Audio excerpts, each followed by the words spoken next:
Salam sejahtera, selamat petang, salam solidarity. Petang ini kita sengaja ambil program santai, bual santai bersama yang berbahagia Dr. Paul Perodong sebagai pengarah strategi STA. Dan saya sebagai ketua penerangan STA, kami ini diminta bagi penerangan lebih lanjut kepada apa yang timbul daripada program pendataan warga asing di negeri Sabah ini, yang dipengusikan oleh yang berhormat Datuk Seri Panglima Dr. Jeffrey Kitingan, di mana baru-baru ini sudah diadakan pun satu penerangan kepada semua agensi, dinamakan Town Hall, untuk mendapat feedback daripada mereka. Dan daripada situ saya tengok macam-macam feedback yang kita dapat. Yang paham, yang tidak paham, yang paham tapi buat-buat tidak paham, itu biasa.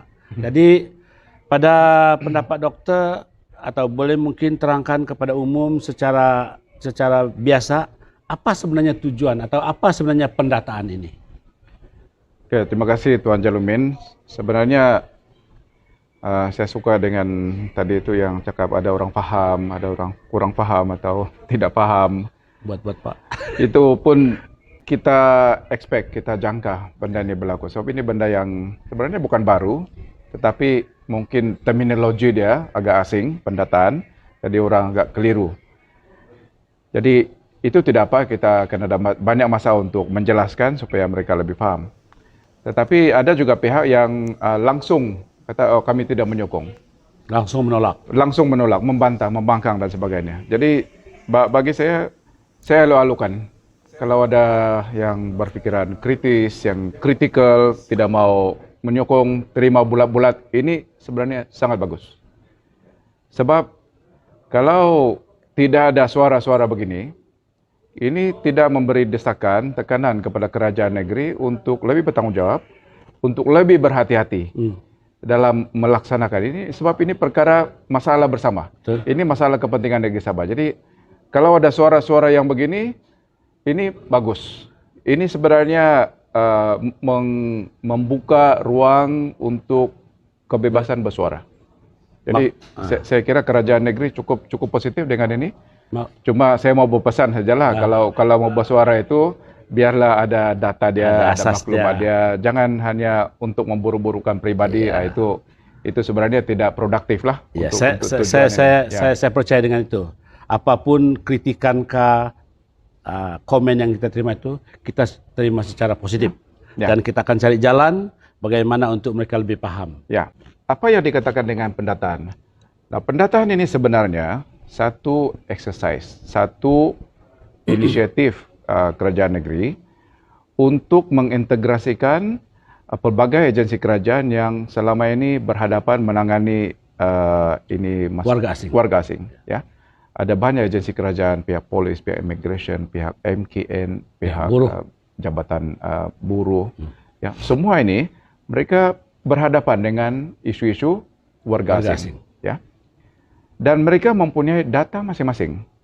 Kalau polis biasanya dia akan ada data mengenai warga asing yang terlibat dengan jenayah. Betul. Ya, sebab ini berhubung dengan jenayah. Kalau immigration, mereka menyimpan data-data warga asing yang masuk melalui pintu immigration. Ya. Kalau yang buruh itu yang bekerja di ladang-ladang ataupun di mana pembinaan, mereka ada data ini. Masalah dia, data-data ini tidak diintegrasikan, tidak disatukan. Oleh kerana tidak disatukan, adalah sukar untuk menguatkuasakan ataupun membuat satu ketetapan atau polisi yang holistik untuk kerajaan negeri. Sebab data itu terasing-asing. Ya, mungkin orang yang sama, tetapi datanya tersimpan di tempat-tempat yang berlainan. Ya. Jadi dalam pendataan ini, dia menyatukan semua maklumat ini supaya keberadaan warga asing yang ada di Sabah itu mereka lebih mudah diurus. Ya.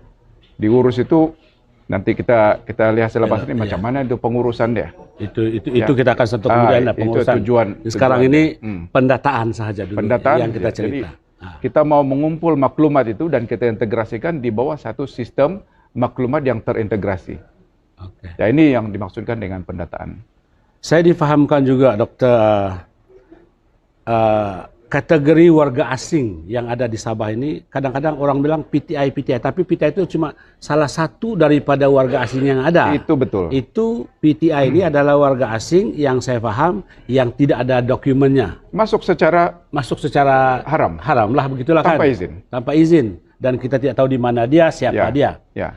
Tapi dalam keadaan yang lain pula, saya difahamkan kita ada juga beberapa kategori lagi. Banyak kategori. Warga asing yang memang ada dokumennya, tetapi berlain kategorinya disebabkan mungkin keadaannya. Jadi mungkin dokter beri terang sedikit tentang itu. Ya, itu memang betul.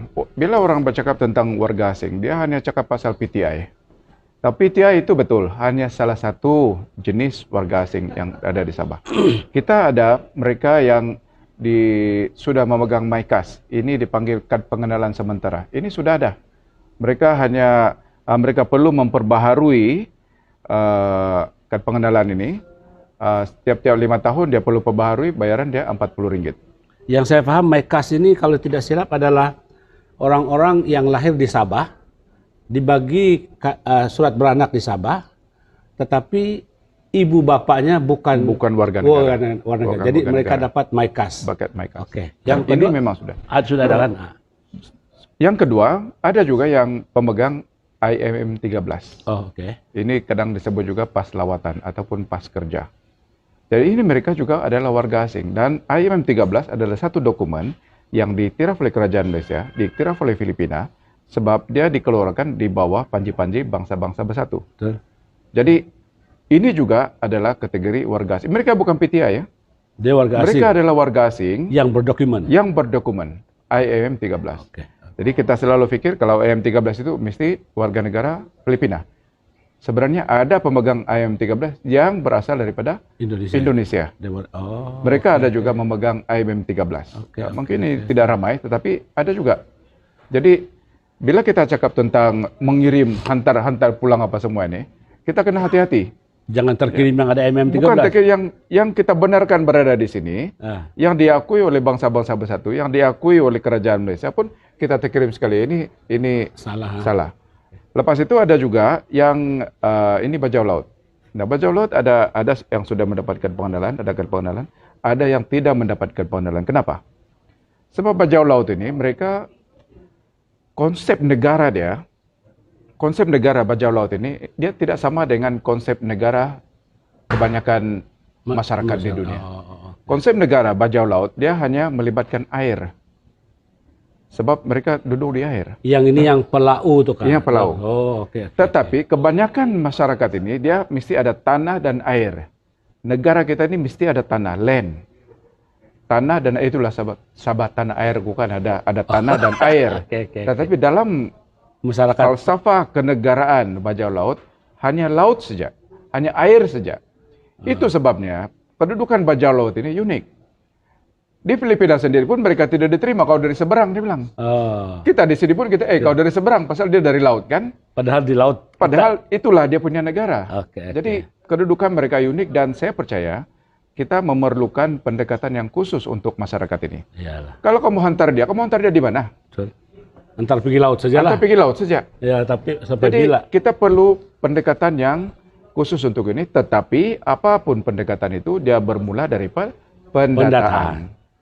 Oke, jadi saya paham sekarang ini sebenarnya kita ada lebih kurang yang kita dapat tangkap sekarang ini, warga asing yang disebut di dalam pendataan ini ada 4 kategori. Satu, yang dilahirkan di sini ibu bapak bukan warga negara, satu yang akan memakai MyKas, yang satu lagi IMM 13. Ya betul. Satu lagi ini orang laut ini pelau ini, dan yang ketiga ini, yang keempat ini barangkali inilah yang dikatakan yang PTI. Yang PTI betul-betul. Yang ini memang tidak ada isu. Dia sama ada PTI dari Filipina kah, Indonesia kah, di mana-mana pun asal tidak ada dokumen itu PTI lah, pendatang tanpa izin. Jadi yang ini tidak ada isu, ini memang akan diantar pulang, tetapi dalam kita kena pastikan betulkah ini PTI. Kita tidak mau kita main tangkap saja macam itu dan hantar. Kita akan dianggap sebagai tidak berperi kemanusiaan. Zalim. Ini zalim. Jadi saya percaya pendataan yang kerajaan akan buat ini akan mengambil kira keberadaan semua kategori ini tadi. Semua kategori. Selepas kita dapat kumpulkan mereka ikut kategori, baru kerajaan akan buat tindakan ikut undang-undang apa yang akan dibuat kepada kategori-kategori. Dan kalau perlu kita buat undang-undang baru, buat pendekatan baru, buat dasar baru, baik saja kita meletakkan semua masalah ini, semua kategori ini di atas meja. Jadi kita jangan buru-buru untuk mau tangkap semua, asal apa silap-silap yang ditangkap itu orang murut di pedalaman, tidak ada pengenalan. Nah, kan antar pulang. Mau antar pergi mana? Baik dokter, kita sudah rasanya segmen pertama tentang pendataan ini sudah kita cover. Mungkin kita minum-minum sekejap, nanti kita sambung yang kedua. Oke.